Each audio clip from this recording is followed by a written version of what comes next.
Welcome to my YouTube channel. Kung bago ka lang sa channel na to at true-blooded Aldab Nation ka, tama po ang channel na pinuntahan mo. Kaya considering na po kitang bagong subscriber. At huwag mong kalimutan pindutin yung bell para lagi po kang updated sa bagong video na ilalabas ko. Salamat po sa iyong pag-click sa channel na to. Welcome back mga kaaldab. Ito na naman po ang inyong lingkod, si Mr. Destiny. At syempre panibagong video, panibagong update na naman po tayo. Ito nga po yung kagandahan at lagi kong pinapaliwanag at madalas ko naman pong sinasabi na kapag nandito po kayo sa channel ni Mr. Destiny, abay marami kayong maiintindihan, marami po kayong mauunawaan, na kahit po balik-balik rin natin ang sitwasyon, na kahit anong sabihin po nila, abay wala naman pong kumbaga makukuha silang mga komento na talaga naman pong pumapabor sa kanila. Malaking kalokohan po yun mga kaaldab. At huwag po kayong magpapadala sa mga ganyang komento. Hindi po ba? Hanggat na andito naman po si Mr. Destiny, abay hindi ko naman po kayo basta-basta pababayaan o iiwan. Bagamat may mga update po tayo na medyo nade-delay o matagal, pasensya na po kayo.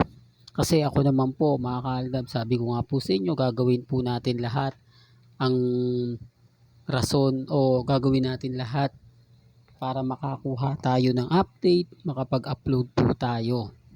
Di po ba? Alam nyo naman po ang sitwasyon ni Mr. Destiny. Kaya nga po minsan nagpapatulong po ako sa inyo na kapag may mga ads, di po ba?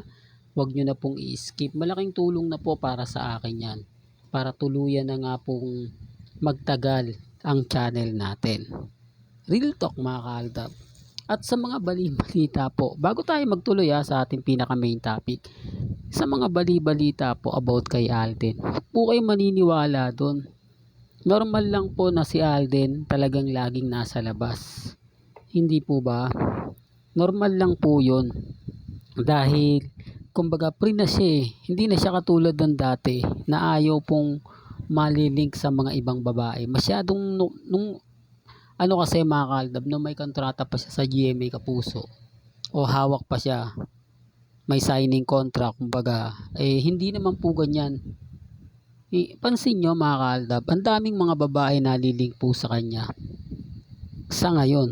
Ang pagkakaiba ng dati, para lang klaro, para lang po sa kaalaman ng lahat. Pero siyempre ako naman po mga kaaldab, hindi naman po tayo namimilit di po ba? Wala naman pong pilitan pagdating po sa channel ni Mr. Destiny. Kung ano lang naman po yung nababalitaan natin, yun lang naman po yung i-update natin. Real talk mga kaaldab. Kaya nga sabi ko sa inyo, mas maganda kapag lagi kayo nakatutok sa channel ni Mr. Destiny. Real talk kaya mga kaaldab. Well, punta na tayo dito sa nakakatuwa at talagang binaha po ng maraming komento na kung saan pumapabor at umaayon naman po talaga sa atin. Ako, pag ganyan mga kaaldab na babasa ko, masaya na po ako Lalo na po yung mga reaksyon ng iba na talagang ang sarap basahin, ang sarap tignan mga kaaldab. Kasi mga kaaldab, ang dami ng mga komento na talaga naman pong masayang-masaya. Re-remind ko lang po sa inyo kasi totoo naman po kapag nagawa po ni na Alden at ni Mengay ang pelikula, talagang blockbuster yan. Real talk mga kaaldab. Yung Hello Love Again, tatalunin pa po nila yan Kahit marami pong demand o nagde-demand na kumbaga itry na lang, di po ba? Wala namang mawawala na gumawa ng pelikula si Richard Paul Carson under sa kumpanya ni Richard Paul Carson. Tapos sa MSET naman po papasok din si Bossing Vic Soto. Parang magko-collab po sila ng Eat Bulaga. Ibig kong sabihin, di po ba may MSET production si Bossing? Parang ganun po na manggagaling po sa kanila pagtatambalan ng dalawa, MSET at saka yung kumpanya ni Richard Polkerson. Di po ba? De, real talk yan mga kalab. Paano ko ba nalalaman yan?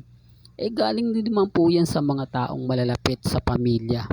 Ang ibig kong sabihin mga kaldab, sa management din po. Kasi tama naman po yung sinasabi nila na kapag ka nag-click yan, pabor na pabor yan. Kaya lang syempre hindi pabor yan sa GMA Kapuso. Hindi yan pabor sa ABS-CBN dahil malaking sampal sa kanila yan. Hindi po ba na isa nga po sila sa nagpatigil sa Aldab? Na isa po sila sa nagsabing wala ng Aldab tapos biglang babalik. Kaya malaking hamon talaga to mga ka-Aldab ba? Lalo na nga po sa mga ilang kritiko natin. Kaya yung iba sinasabing hindi, dapat gumawa na sila ng pelikula para magkaalaman na kung anong dami ng pumunta sa Philippines Arena. Tignan natin kung yun din ang manonood o lalagpasan pa yung record sa Twitter ng Aldab tamang panahon. Hindi po ba? Yun nga rin po yung gusto natin. At least kahit papano malalaman natin. Hindi po ba? Kasi kumbaga kung tayo lang naman po kasi magsasalita, sasabihin lang nila, hindi, bias lang naman yan. Gusto lang naman lang magpaganto ganyan, magpasikat, etc. etc. Yun po yung gusto nila. Pero sabi ko nga po sa inyo mga Aldab, tayo po yung tipo na hindi na natin kailangan yung mga ganyan. Tayo po yung tipo na pag dumating po yung panahon, aangat na tayo. Tayo na yung pagpepestahan.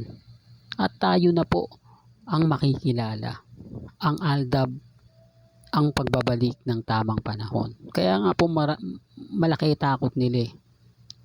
Kung titignan nyo po, sabi ko nga po sa inyo, masarap minsan magbasa ng komento. Depende po sa neutral na magpo-post. Kasi kung ang panonoorin nyo, kasi baka sabihin nyo, hindi, Mr. Destiny, masakit pag nagko-komento tayo sa mga neutral po na post ng ganito. Di po ba? Siyempre yung comment mo, may pabor, may hindi. Yan ang sinasabi ko na kapag yung ibang channel, mababasa nyo lahat ng feedback maganda. Lahat ng mga sinasabi pabor. Dinidelete nila yung mga comment na hindi maganda. Kasi imposible naman po mga ka-Aldab na wala kayong makitang comment na hindi rin maganda. Kaya nga sabi ko sa inyo, mas maganda yung maging neutral Hindi po ba? Na oo nga, maganda yung Aldab, pero tignan natin. Kaya sabi ko nga, hindi malalaman yan hanggat hindi po gumagawa ng pelikula. Hanggat hindi po nakikita sa telebisyon o sa sinihan. Kasi doon yung tao na po husga Hindi na to hearsay lang, ganito ganyan. Sa ticket na po yan magkakaalaman. Sa ticket na po mararamdaman kung sino nga po ba ang nagsasabi ng totoo at nagsasabi ng fake news. Sa ngayon kasi mga ka-Aldab, yun lang po talaga yung po pwede nating gawin. Po pwede nating hikayatin o sabihin. Malay nyo, di po ba? Mag-trending to, mag-viral to, makita ni Richard Polkerson Jr. o mabasa ng malalapit kay Alden. Mabasa ng malalapit kay Mengay o ng management ni Mengay at sabihin, itry natin, why not? Hindi posible mangyari yan, mga ka-Aldab ba? Hindi imposible mangyari yan. Kaya nga po isa po tayo sa nagpupush na gumawa, kaya lang marami rin po tayong kritiko na ganyan, etc. etc. Normal lang yon. Sabi ko nga po sa inyo, hindi mabubuo ang isang channel kapag walang basher. Yan po yung lagi nyong tatandaan at lagi nyo pong iisipin. Walang gandito na lang po ang ating latest updates. Kaya kung gusto nyo pa po ng pinaka-latest at sariwang update, abay tumutok lang po kayo dito po sa channel ni Mr. Destiny para updated kayo sa mga latest at sa mga bagong video po na ilalabas po natin maya maya lang. Kaya kung bago ka lang sa channel na to, at isa kang true-blooded Aldab Nation na nagmamahal kina Mengay at Isoy, tama po ang channel na pinuntahan mo, kaya consider na po kita bagong subscriber. At huwag mong kalimutang i-share ang mga video po natin sa mga mami, sa mga titas at sa mga senyor. Hanggang sa muli, salamat po sa panonood at pakikinig.